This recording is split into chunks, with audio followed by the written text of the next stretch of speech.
Perceberam que estavam nus. E quando perceberam que estavam nus, é porque passaram a ter vergonha. Por isso Adão vai pegar as folhas da figueira, cozir, e fazer como uma vestimenta. Fala comigo, vestimenta. Adão se vestiu e vestiu Eva. Mas é uma roupa provisória. Não é uma roupa eterna, é uma roupa que não dura muito tempo. Porque foi feita de folha da figueira. É frágil. Rapidamente se decompõe. O primeiro homem a fazer uma roupa na história da humanidade. E é a primeira vez que o homem precisa se vestir por causa da vergonha. Poucos versículos depois, Gênesis capítulo 3, versos 21. Então o Senhor fez uma vestimenta de pele para Adão e Eva. A Bíblia fala assim, que o Senhor fez uma vestimenta e os... Pode ficar aqui, Mateus, pode ficar aqui. Você é varão de guerra, pode ficar aí. E varãozão, né, o tamanho dele. Vestimenta de peles. E a Bíblia fala assim, e o Senhor fez uma vestimenta, mas não foi só isso. O versículo vai dizer que o Senhor o vestiu. Eu lembro quando eu era criança, bem novinho, bem criança mesmo. Eu era muito bagunceiro, fazia muita bagunça, aprontava demais. E corria, e quebrava, e achava graça do que era errado. Eu lembro uma vez, eu estava em São Paulo ainda, eu tenho essa memória, não sei como. E eu e meus irmãos, que eu também não fazia nada sozinho, tinha quase uma quadrilha. Eram 3 irmãos, filhos, né? Mas mais um era quadrilha. E eu lembro que nós estávamos rindo, achando graça em pegar uma pedra. Nós pegamos uma pedra, olhamos uma vidraça do vizinho e só paramos quando acertamos. E ríamos. Corremos para casa. Minha mãe ficou sabendo dessa história. Aí eu entendi que não era o certo. Quando eu chegava em casa no final do dia, mesmo com todas as reclamações chegando ao ouvido da minha mãe, eu lembro que quando eu chegava em casa, todo sujo, pé barrento, cheio de meleques correndo, minha mãe chegava, pegava a gente pela orelha e colocava dentro do chuveiro. Dava um banho na gente, limpava a nossa sujeira, penteava o nosso cabelo, trocava a nossa roupa. Eu lembro que nós não sabíamos nem colocar uma camisa. E aí eu vejo que essa história tem a ver com Deus, quando esteve com Adão. Porque Deus está dizendo o seguinte, Adão, eu conheço os seus erros, eu conheço os seus pecados, eu conheço a sua sujeira, eu conheço o que você fez e o que você pretende fazer. Mas ainda assim, eu estou colocando uma vestimenta em você.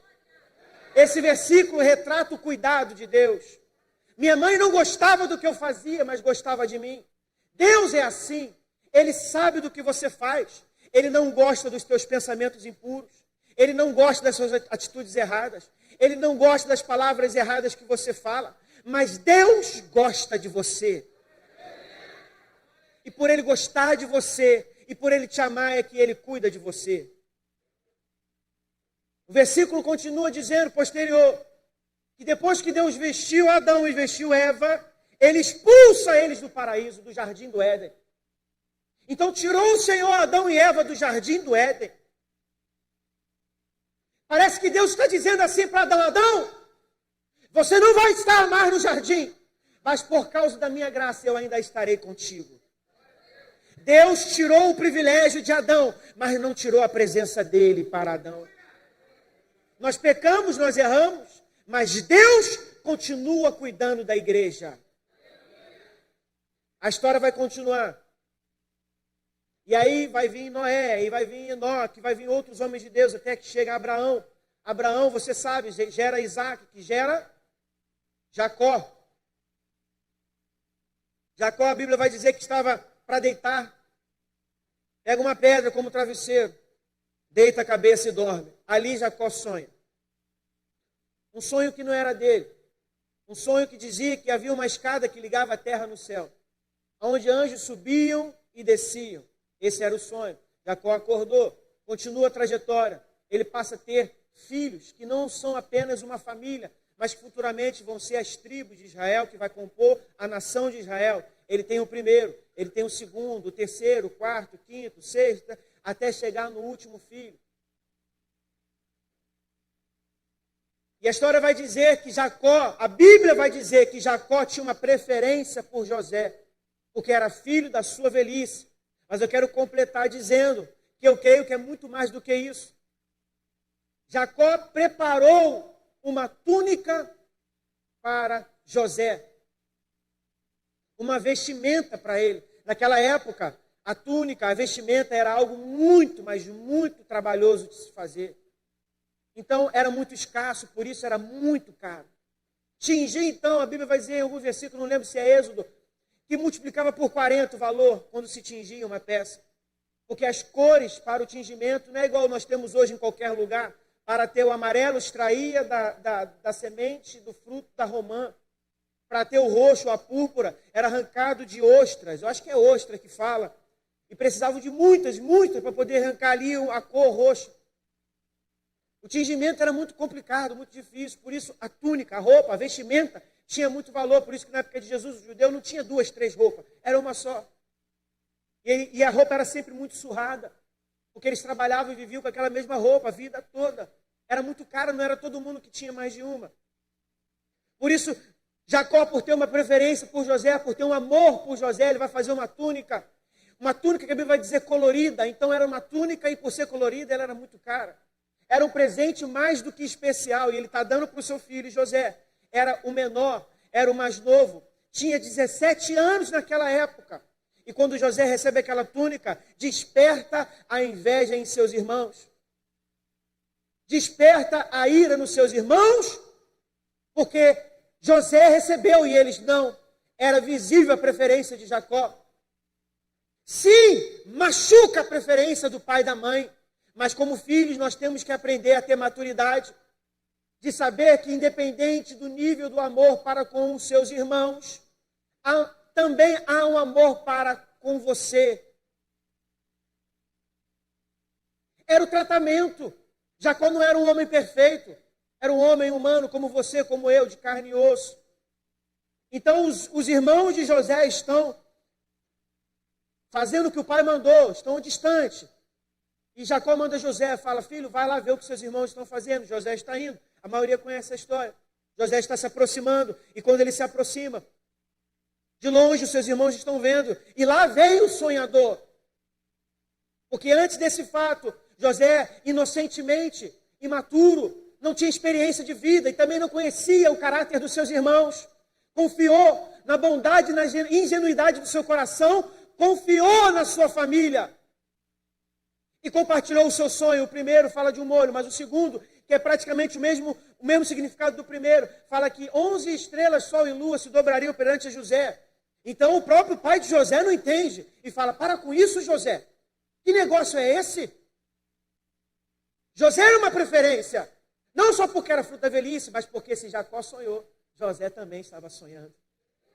Era preferência de Jacó, porque parece que Jacó lá dentro está dizendo, filho, que história é essa? Que estrelas vão se dobrar, seu pai, sua mãe, seus irmãos? Mas lá dentro Jacó conhecia, porque só quem tem sonhos conhece quem tem sonhos. Jacó está olhando para José, mas lá dentro Jacó está feliz. Irmãos, que presença é essa que eu estou sentindo? E Jacó está aqui dentro dizendo assim, eu conheço, eu sei o que é sonho, filho. Eu vou te repreender, porque eu preciso segurar o furor dos teus irmãos. Eu vou te repreender porque eu preciso segurar a raiva e a inveja dos seus irmãos. Mas eu sei o que é ter sonhos. Por isso era um filho querido. E José continua. E de longe os irmãos estão vendo José vindo. E eles falam, lá vem o sonhador. Quem não tem sonho sempre quer matar quem sonha. Lá vem o sonhador. Um menino de 17 anos, irmãos. Ingênuo, sem maldade. Com a túnica do seu pai. Colorida. Quando chega perto dos seus irmãos, há uma sequência aqui que eu quero mencionar para você. Primeiro, eles vão falar assim, vamos matar José. Por que falar? Porque fazer e falar é a mesma coisa. A intenção, o assassinato começa no coração e termina nas mãos. Eles estão aqui querendo matar ele. E aí um dos irmãos, chamado Rubem, fala o seguinte, não vamos matar, não. Vamos lançá-lo na cova. Havia uma intenção no coração de Rubem. Ele não concordava em matar o seu irmão. Ele queria que lançasse ele na cova para que posteriormente ele voltasse e ajudasse o seu irmão a sair. Muito bonito, muito bom. Mas aqui eu vejo 3 características de crente. Você quer saber? Diz amém. dentro desse contexto, primeiro, que sofre perseguição, José. Segundo, que persegue, irmãos de José. E terceiro, o crente omisso. Rúben sabia o que estava sendo feito, ele não queria, mas não se posicionou. Ele disse, mas não foi suficiente. Sabe como é que funciona o posicionamento? É etapas. Você fala, não deu certo, você age. São etapas do posicionamento. E você tem que concluir todas as etapas para dizer que se posicionou. Não adianta você falar assim, eu amo a minha igreja e não deixo ninguém falar mal. Mas quando escuta alguém falar mal da tua igreja, como a pastora Márcia disse, não se posiciona. Não se elogia, não se defende a igreja elogiando. Se defende a igreja se posicionando. E aqui, Rúben não se posiciona, porque ele poderia ter falado, eu não aceito isso. Não façam isso com José. Eu não concordo com isso. Mas talvez vocês vão dizer, pastor, mas a pressão era grande. E se ele falasse isso, poderiam matar José e poderiam matar Rúben. Não importa. Se o posicionamento exige a morte, então morra por um posicionamento. Porque não adianta viver, não adianta morrer. O mais importante da parte de Deus é morrer por algo do que viver por nada. E tem muito crente vivendo por nada. Por isso que está com medo de morrer, porque não tem algo para morrer. Rúben não identificou algo para morrer. Aqui ele deveria ter falado o seguinte, então vai ter que me matar. E vai ter que matar José junto. Porque eu não vou aceitar que faça isso com meu irmão.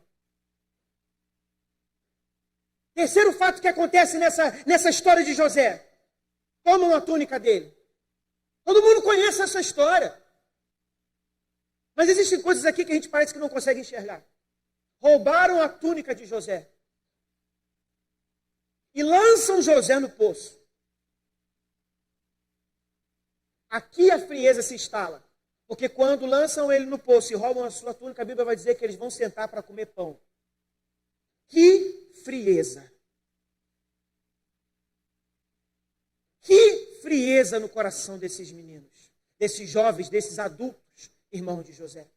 Roubaram sua túnica, lançaram na cova e sentaram para comer pão. Eram literalmente assassinos. Porque só um assassino para ter essa frieza. Está vindo uma caravana, está vindo um carro, uma carroça dos ismaelitas em direção ao Egito.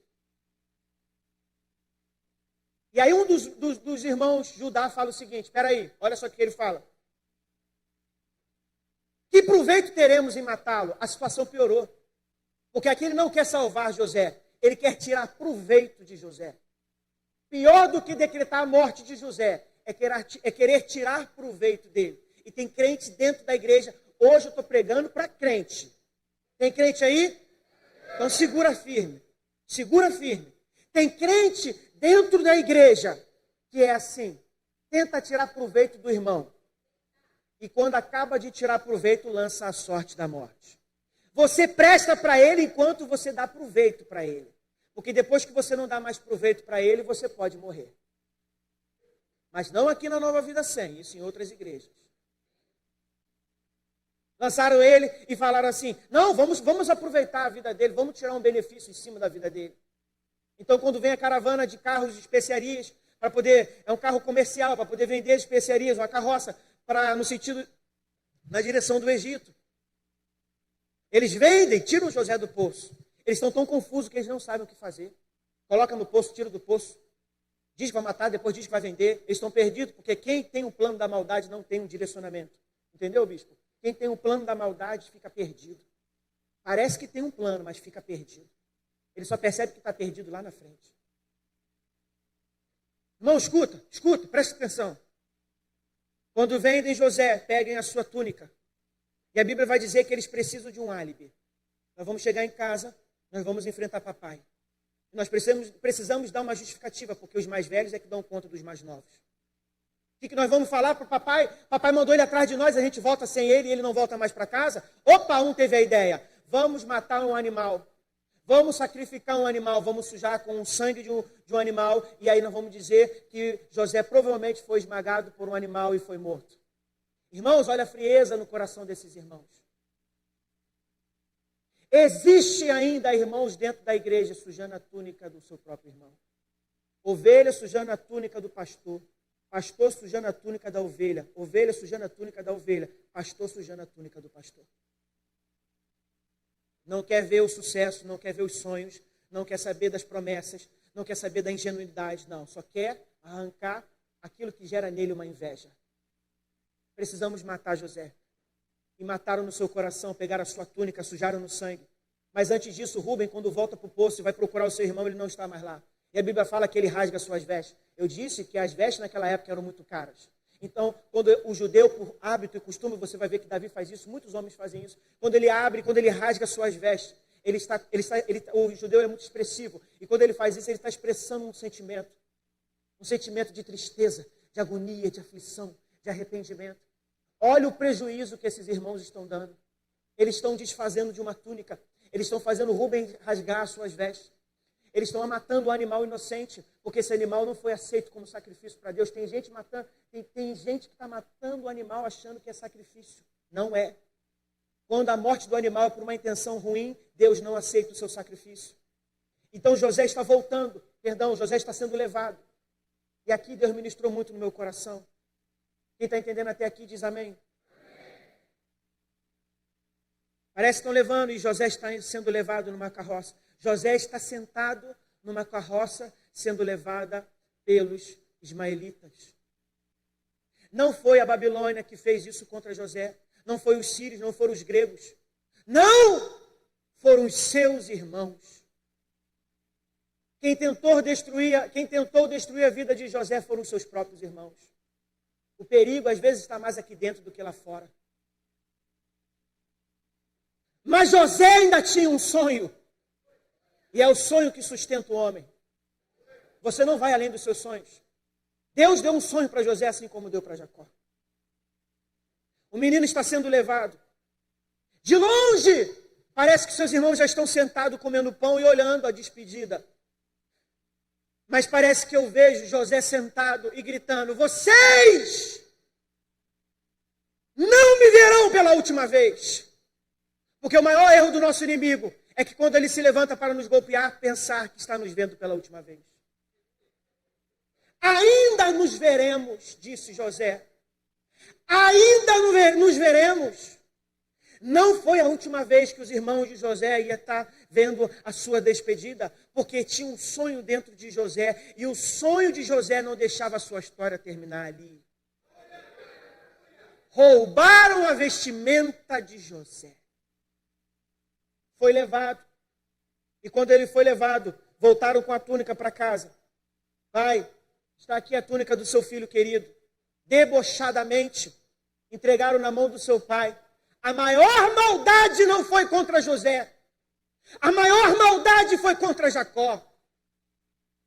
Porque um pai viver na esperança é uma coisa. Meu filho se perdeu. Ainda há esperança de encontrá-lo. Agora, dizer que o seu filho morreu foi uma sentença para o coração de Jacó. Jacó se sente culpado, porque deixou José sozinho, sabendo que seus irmãos tinham implicância com ele. A maior dor foi no coração de Jacó.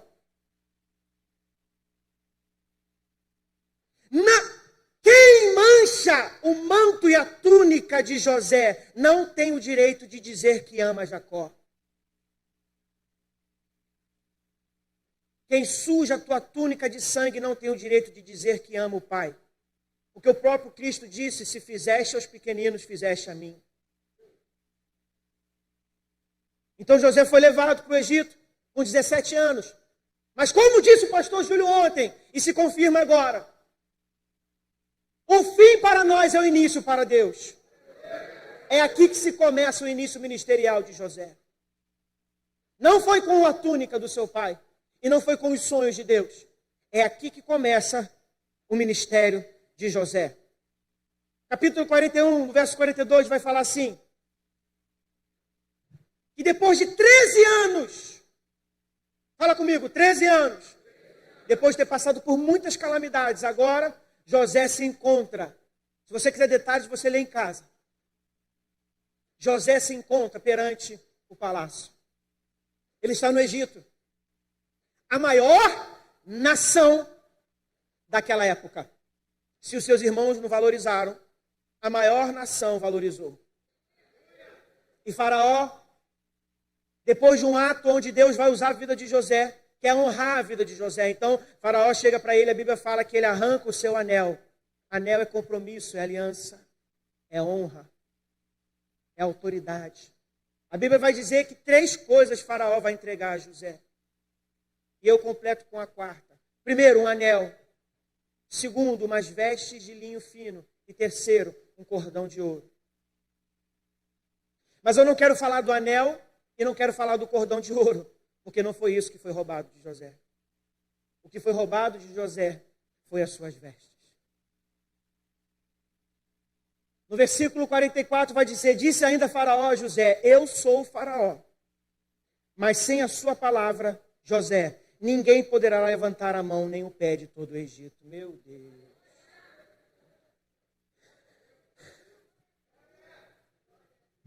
O tempo passou, escassez e fome. A família de José vai retornar para o Egito porque precisa de comida. Você conhece a história. Vão se posicionar perante José. José agora é o segundo homem mais poderoso do planeta. É exatamente aquele que foi vendido, lançado ao poço. Mas o sonho continua vivo. E os seus irmãos vão se apresentar. Parece que eu imagino José, porque José, a Bíblia vai dizer que seus irmãos não reconhecem, mas José reconhece seus irmãos, porque quem bate, esquece. Quando ele está sentado, ele reconhecendo seus irmãos, a Bíblia fala que depois ele se retira para chorar. Mas aqui dentro ele já estava chorando. Porque ao reconhecer os seus irmãos, parece que José está dizendo aquilo que eu acabei de falar, sentado na carroça. Eu não disse que vocês ainda vão me ver novamente? Eu não disse que lá atrás não seria a última vez? Então José está sentado no trono. Não mais na posição de ser vendido. Não mais na posição de fragilidade. Mas agora ele está numa posição de autoridade. Imagino José dizendo no seu coração para os seus irmãos, eu quero ver roubar minha túnica agora. Eu quero ver roubar as minhas vestimentas agora. Não puderam tocar mais em José, porque agora, diferente da túnica do seu pai, a sua vestimenta veio com autoridade. Quando a vestimenta vem pelas mãos do homem, qualquer um pode te roubar. Mas também não se preocupe, porque tudo aquilo que o homem pode levar, não se preocupe em perder. Agora, aquilo que vem das mãos de Deus, vem com autoridade.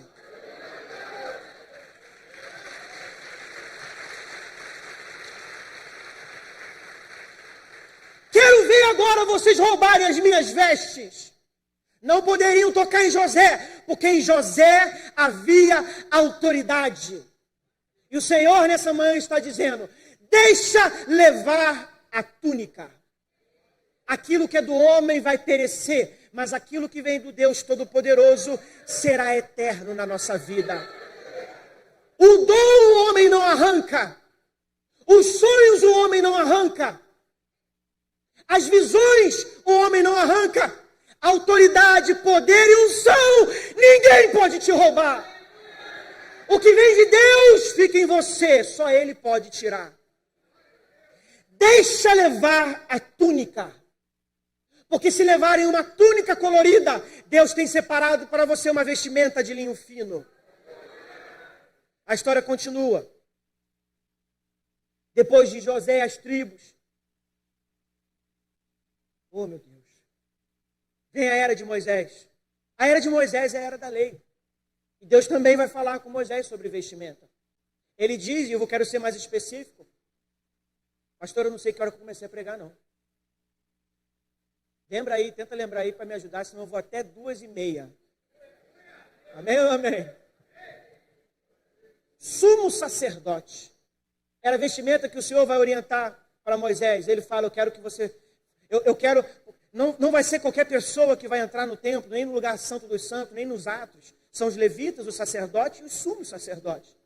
E aí Deus vai dar uma especificação da roupa desses homens. Não porque essas roupas valiam mais do que as roupas da Babilônia. Não porque essas roupas valiam mais do que a roupa da Síria. Mas porque essas roupas para Deus, espiritualmente, valiam mais. Porque elas representavam a glória de Deus. É o próprio Deus que está orientando a Moisés. O sumo sacerdote vai usar a mitra na cabeça, o efode, o centurião, o peitoral, os turbantes, as túnicas, o Senhor está orientando, os sinos nas bordas das túnicas. É o Senhor que está orientando a Moisés a criar uma vestimenta sobre o sumo sacerdote. Por quê, pastor? Porque havia uma responsabilidade em cima do sumo sacerdote que ninguém experimentava. Era uma posição única. Não existiam dois sumos sacerdotes numa mesma era. Era um sumo sacerdote para depois levantar outro sumo sacerdote. E essa era do sumo sacerdote começa com Arão, com Moisés, e vai passando de pai para filho, de filho para filho, de filho pai para filho, de filho para filho, e vai seguindo a genealogia. E o sumo sacerdote tem que ter essa roupa. Por quê? Porque no templo, aonde o sumo sacerdote entrava, se chamava Santo dos Santos. E todo ano havia um ritual, vamos dizer assim com essas palavras, mas havia um culto que era especial, o culto da expiação, aonde o homem sacrificava com todos os apetrechos, com toda a lei, com todas as orientações de Deus, para que o animal representasse ali aquele que estaria absorvendo o pecado. Por causa do pecado e por causa da lei, nós deveríamos morrer. Então, ao invés de morrer o homem, Deus permitia que então matasse um animal, para que o animal morresse em proteção dos homens. Então o sumo sacerdote tinha uma responsabilidade gigantesca. Essa responsabilidade era entrar no lugar santo dos santos, onde uma vez por ano fazia expiação. Matava-se um animal e tinha todo um paramento. Depois você vai ver no livro de Êxodo, é muito lindo essa história. Muito linda essa história, esses detalhes. Então ele entra e tem lá dentro os objetos do lugar santo dos santos. E aí depois que o sumo sacerdote ele vai pegar o sangue, ele vai espiar o sangue lá dentro, ele vai molhar as pontas do altar e depois ele recua. E após recuar, no momento que ele faz toda a cerimônia, no momento que ele recua e ele continua de pé, de cabeça baixa, naquele momento quem estava no lugar santo, os sacerdotes viam e dobravam os seus joelhos. Depois no ato, os levitas quando viam o sacerdote de joelhos, os levitas dobravam os seus joelhos. Então todo Israel, quando via no ato, os levitas de joelho, então toda Israel se dobrava. Nesse momento, Deus se fazia presente. Deus descia do seu trono e se apresentava. Isso acontecia uma vez por ano. Assim como Deus está fazendo no nosso meio nessa celebração. Deus se apresentava e a presença de Deus, a Shekinah, tomava aquele lugar. Todos se ajoelhavam, mas um homem ficava de pé.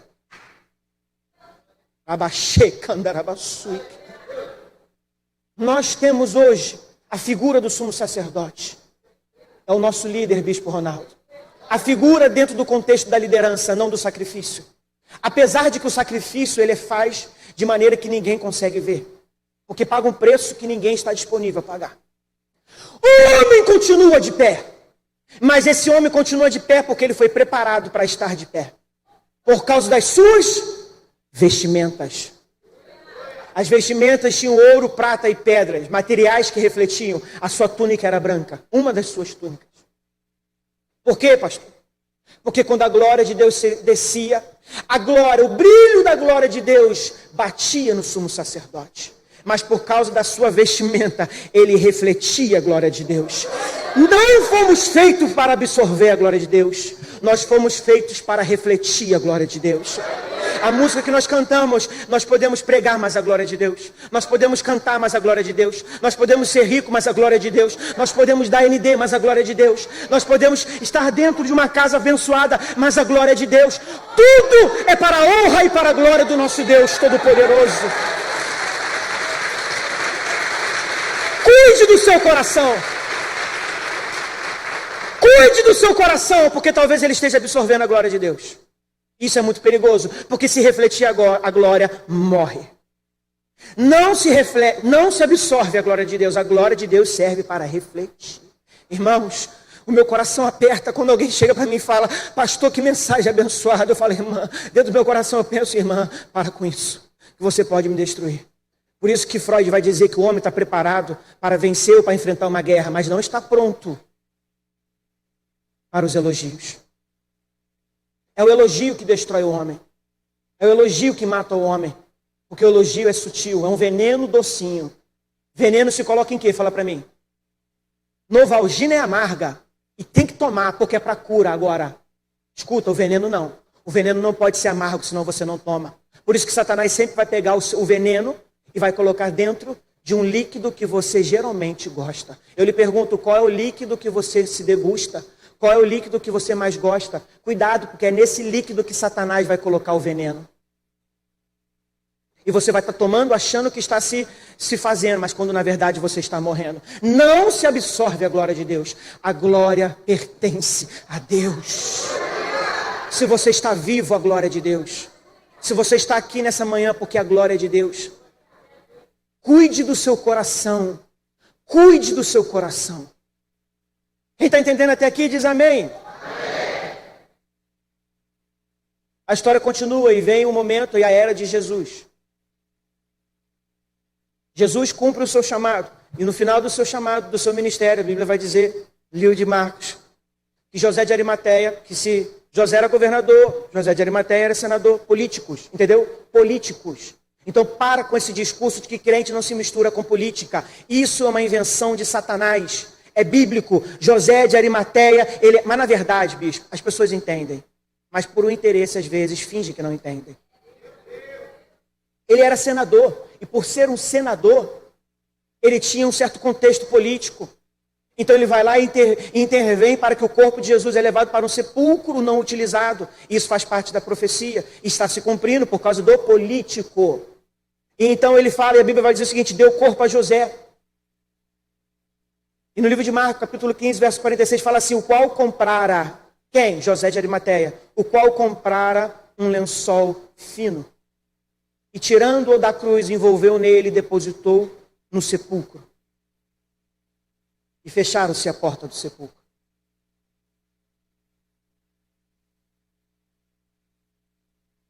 Jesus foi arrancado nu da cruz, o bispo já nos ensinou.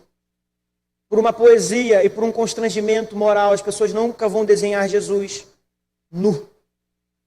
E aí eu vou ver que Adão entrou nu. E através de Adão nu o pecado entrou. Mas agora, aleluia, Cristo venceu o pecado e está indo nu. Despido. Ele está sendo removido da cruz, está sendo enrolado num lençol fino e colocado dentro do sepulcro. Mais à frente, o livro de João vai falar assim, que houve uma correria quando descobriram que o sepulcro estava vazio. O sepulcro está vazio, você pode dar uma glória a Deus? O sepulcro está vazio, por isso nós estamos aqui nessa manhã. E a mensagem chega até Pedro e o outro discípulo. Porque primeiro as mulheres ficaram sabendo disso. Então os discípulos, um sai correndo na frente de Pedro. Pedro devia ser gordinho. Não conseguiu na correria pegar o discípulo que correu com ele. Não tem problema, Deus usa todo mundo, no seu tempo. Pedro chegou depois, mas olha só que interessante. Ele chegou depois, mas quando o primeiro discípulo chega, não entra. Pedro entra. Entendeu? Então assim, ele saiu, porque no reino de Deus é assim. Você sai depois e chega primeiro. Amém ou não amém? Ah, mas tem pessoa, fulano está na minha frente. Não, se Jesus quiser, ele te bota na frente. Aí ele entrou no sepulcro, e a Bíblia vai falar no livro de Marcos assim, a seguir Simão, Pedro, que vinha atrás dele, chegou, entrou no sepulcro e viu as faixas de linho. Verso 7, bem como o lenço que estivera sobre a cabeça de Jesus, ela estava dobrada à parte, separada das faixas de linho.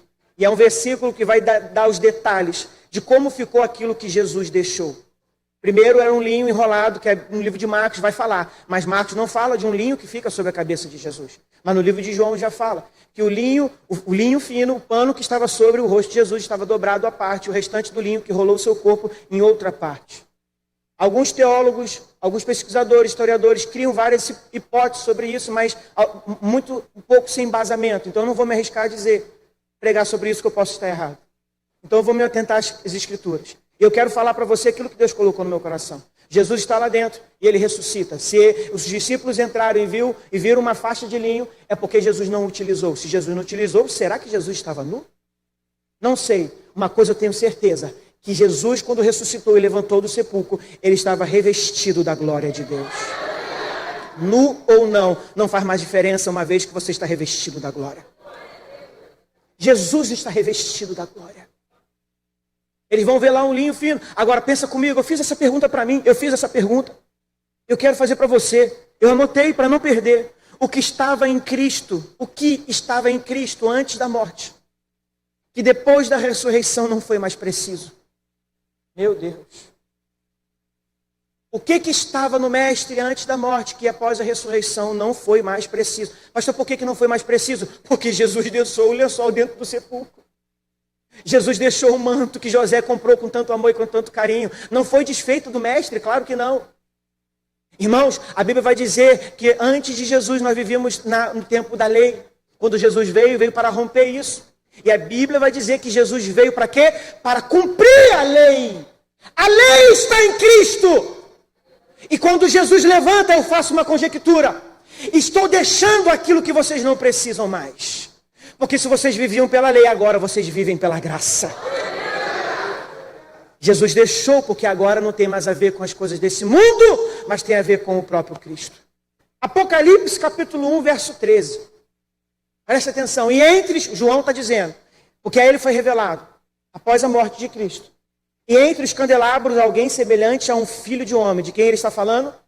Jesus. Com uma veste que chegava, presta atenção, com uma veste que chegava aos seus pés. E um cinturão de ouro ao redor do seu peito. Vamos tentar entender isso? Irmão, tem crente aí? Vamos tentar entender isso? O Senhor está falando contigo nessa manhã? João está dizendo, como uma veste que chegava aos seus pés. No latim, a palavra utilizada era talos, que significa calcanhar. Dá na mesma. Mas aqui é para ficar mais específico, que era literalmente no pé. Aqui, ó. Na prática do judeu e no hábito da cultura do judeu. Como eu acabei de dizer, a túnica e a vestimenta era algo muito caro. Por ser caro, você só tinha um, por isso que se sujava. Mas tinha um detalhe. A roupa do judeu vinha mais ou menos até a coxa, porque ele precisava trabalhar. Em especial, alguns pequenas, usavam a túnica até os pés. Quem, pastor? Fala comigo, o ancião, o sacerdote e o rei. Quando o ancião, ele parava de trabalhar, uma vida devota ao trabalho, ele trabalhava para alguém. Por isso que depois ele vai usar uma veste até o pé, dizendo, eu não trabalho mais, eu já cumpri o que tinha que ser cumprido. Aleluia. Eu já fiz o que tinha que ser feito, eu já trabalhei onde eu deveria ter trabalhado. Porque é uma cultura muito forte lá, pelo menos lá em Israel, onde o ancião é muito respeitado. Então agora os novos é que trabalham em prol daqueles que estão mais velhos e que cumpriram o seu trabalho. O segundo que usava as vestes sacerdotais, as túnicas, as vestimentas até o calcanhar, era o sacerdote. Porque o sacerdote não trabalhava, vivia à custa do templo.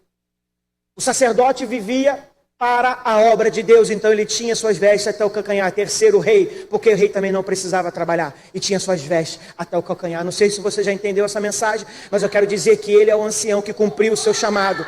Fez aquilo que nenhum homem poderia fazer. Cumpriu o seu chamado, por isso a sua túnica está no calcanhar. Mas não só isso, ele é o sumo sacerdote, dizendo no livro de Hebreus que ele está ao lado, à destra de Deus, intercedendo por nós. E por fim, ele é o rei dos reis e senhor dos senhores.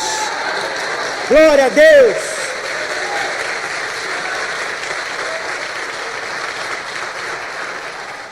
Mais à frente, Apocalipse capítulo 16, versículo 15. Eis que venho como ladrão, bem-aventurado aquele que vigia e guarda as suas roupas, para que não ande nu e não se vejam em suas vergonhas. Não é roupa física. Porque quando você peca, você se expõe à nudez. Mas agora eu quero terminar uma história que tem a ver com isso tudo que a gente está falando nessa noite. Um menino muito pobre, simples, humilde. Você já deve ter visto histórias parecidas de superação. Esse menino, ele está em luta de um propósito científico e ele recebe a premiação. Ele foi o melhor colocado, recebe uma premiação. E aquilo que seria inevitável, né, acaba acontecendo. Ele era desfavorecido perante a sociedade, porque não tinha condições de estudar nas melhores escolas, nas melhores faculdades.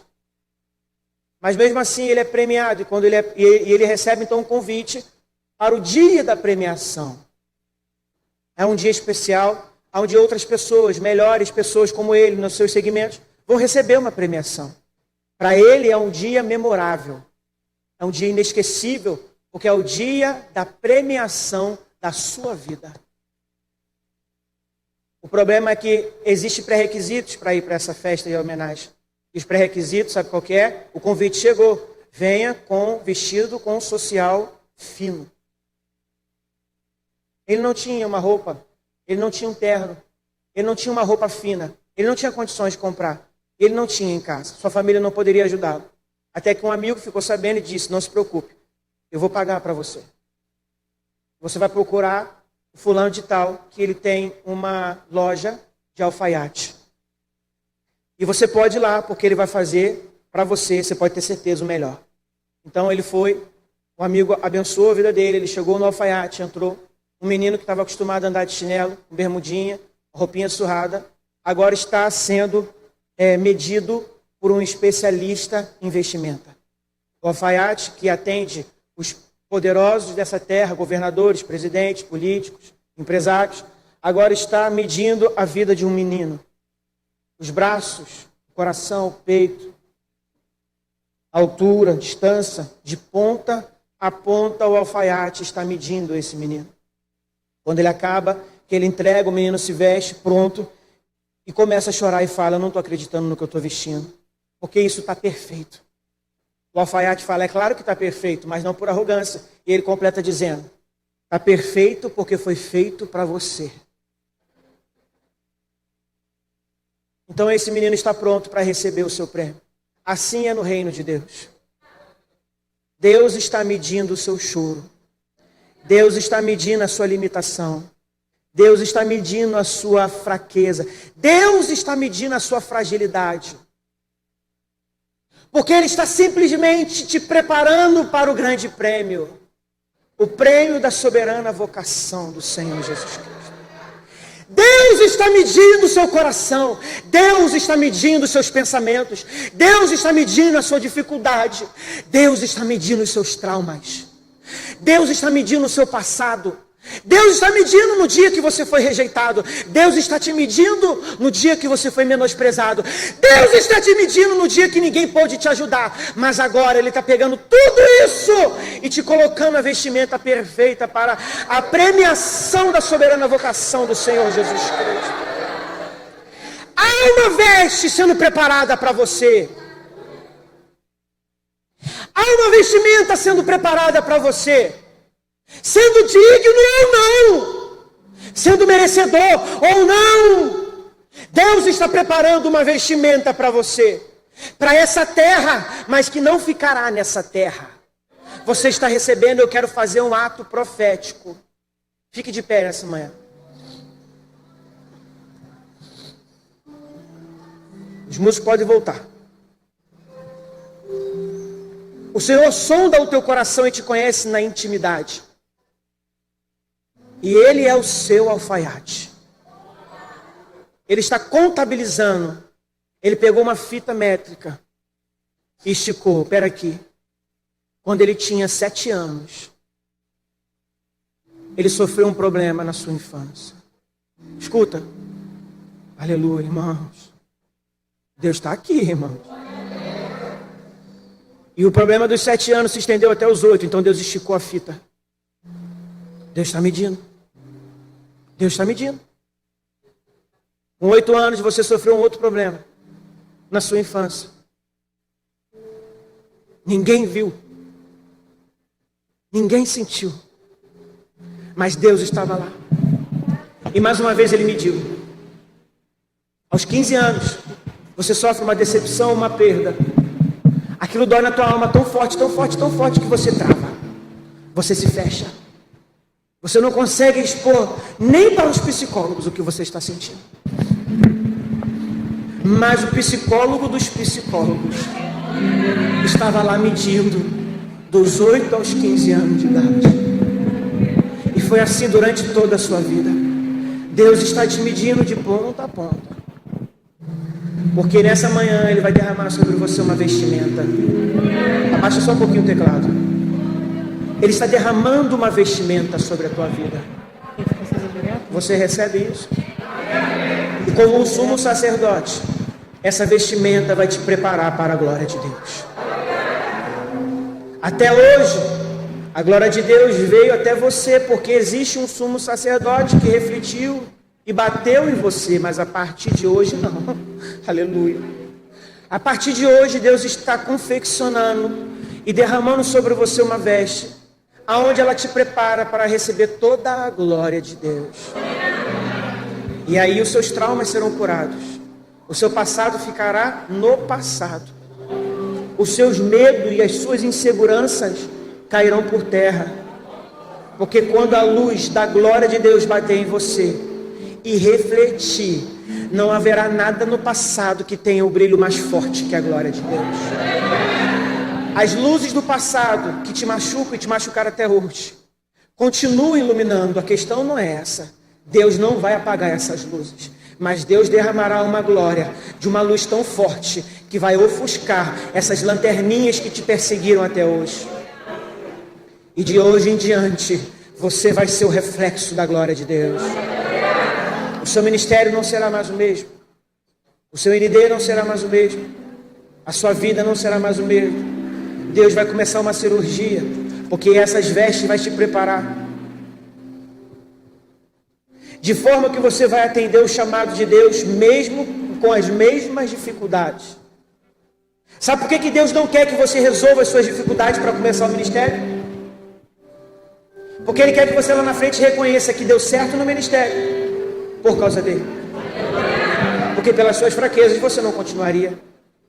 É nas suas fraquezas, diz o Senhor, que eu aperfeiçoo as minhas forças.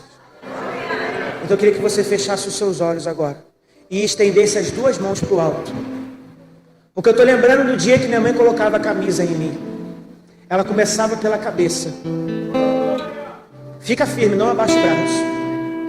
Deus vai começar a derramar uma vestimenta. Essa vestimenta é carregada de adornos. Toda vestimenta de Deus no Antigo Testamento era revestido de adorno. E essa vestimenta está sendo derramada sobre a tua vida agora. E ela tem adornos. São os dons espirituais. É o batismo no Espírito Santo. São os sonhos de Deus. Está entrando agora, está descendo. Com os olhos fechados. Visualize com os olhos fechados. Deus fez sob tua medida. Está sendo derramada. Descendo, está descendo. A túnica está descendo. Mas olha só, é igual José. Está vindo com autoridade. Está descendo, você está enxergando? Você está enxergando? Você está enxergando? Está descendo, está descendo, está descendo.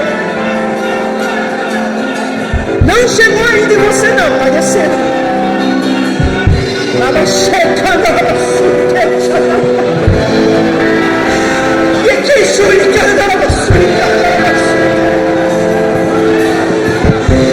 alguns vão ver. Deus, que presença. Deus, esse revestimento eu nunca tive. Porque eu orava e nada acontecia. Mas com essa veste, a coisa muda. O enfermo vai ser curado. A arrogância vai ser destruída. A enfermidade vai ser curada. Os dons serão manifestos. Porque essa veste não é normal. Não é Jacó que te deu. Essa veste vem com autoridade e poder. Ela chega.